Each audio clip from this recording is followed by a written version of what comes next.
Similar chart, different issues, more green here, because we've tried to focus on the fact that, yes, there is plenty of bad news, but the food industry can't and won't sit still and just watch this stuff wash over it.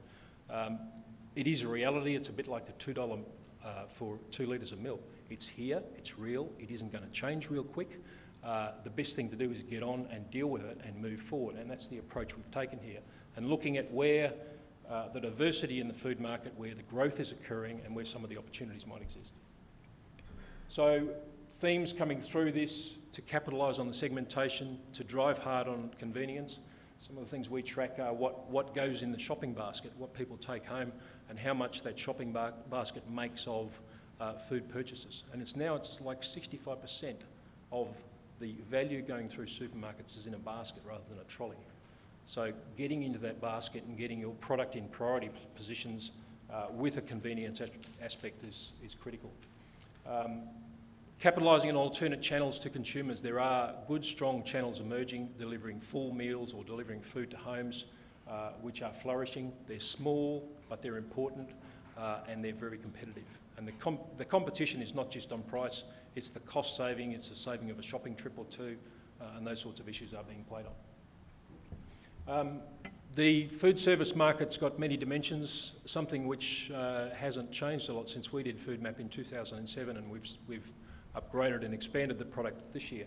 The institutional food service market is still quite dormant or left alone. There's still the same demand being raised, and it's got more complex because we have an ageing population with more simpler food requirements, usually in processed meals, and that's still down the list in terms of priorities. And there's an opportunity for someone to pull that together and capitalise on that. Back up the chain, certainly a few more red arrows there, but cutting exposure to commoditisation has got to be a main message, and avoiding situations where you're exposed to the commoditisation of a product. It doesn't mean that you aren't supplying a commodity to an overseas market. What we're talking about is that your product has attributes that can be commoditised beyond your farm or beyond your factory, and removing exposure to that as far as possible.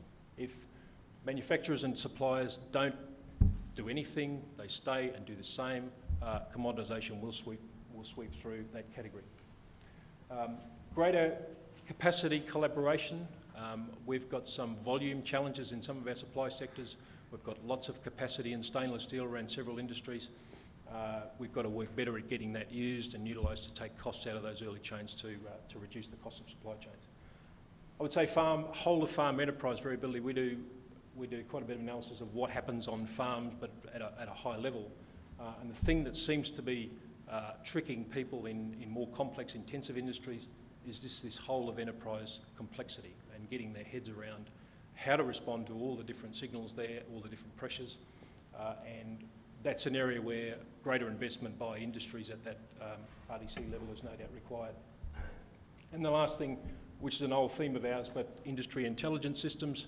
There have been some marginal gains in recent years, but we still see in industries where producers compete with each other and wholesalers compete vigorously with each other to mask signals going back to farmers is an area where there's still a great deal of weakness, and some of your comments about chains linking.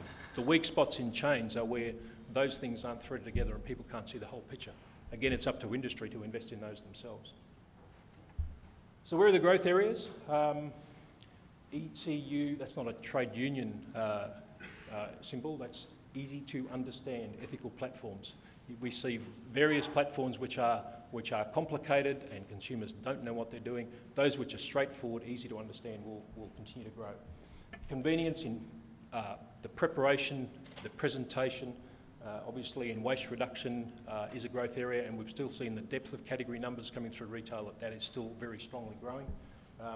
Artisan products at value, there's a great shift towards things that seem to be crafted or artisan based, and they usually land with local growers. So local's still got a strong theme, and that's still emerging, but at value, because there won't be at any price type approach.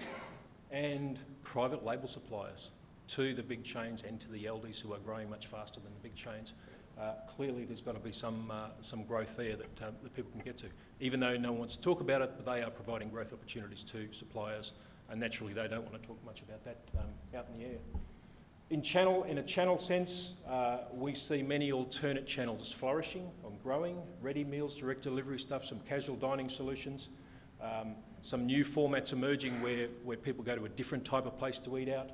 But critical to all these is logistics, and each of them have a technology underpinning that gives them an advantage. So a way that people can go online and organise some food, book in, etc., is the common enabler that is setting those apart. So Food Map, just to highlight on that, and a closing advertisement, but a strong one. Food Map, the purpose is to provide the food industry with an information resource. It's an investment by government to improve understanding across the board, providing a high-level snapshot and a tool for industry to seek further if they wish. It contains the setting for food values, so what's causing the settings to change and what's out there in the structure. It shows the breakdown of how food channels are structured, so who are the components and where does food travel along the chain. What are the dynamics that are along that and causing change? I'm getting a tap. The impacts on food security, it would be important that Food Map doesn't give the story of food security. It talks about the factors relevant in thinking about food security and thinking about the issues that might drive that or might change that in future. It isn't attempting to define what it is and how we're situated, but it points to the risks and opportunities. It has a focus on food processing and, as I said before, opportunities and risks are explained. It features analysis of volumes and structures of supply chains. There's an example of one in manufactured dairy products to show the sorts of graphical representation and where volumes go and where they've trended over recent years. We break up value chains, showing here's an example of supply to the non-grocery sector of retail and what's behind that, and who are the wholesalers, manufacturers and parties along the chain, so people understand. People use this stuff to actually go and work out whether they can be better positioned to go down the chain, closer to the consumer, and reposition their business. So that's a practical outcome from the tool. There's also this assessment of issues relevant to food security. This is a map or a plotting of a forward-looking analysis of how different categories are placed in terms of our self-sufficiency and the stability of supply on the other axis, and how we're positioned going forward rather than being a static view. You can pick up Food Map on the DAF site, outside, or you can even go to our site to pick that up.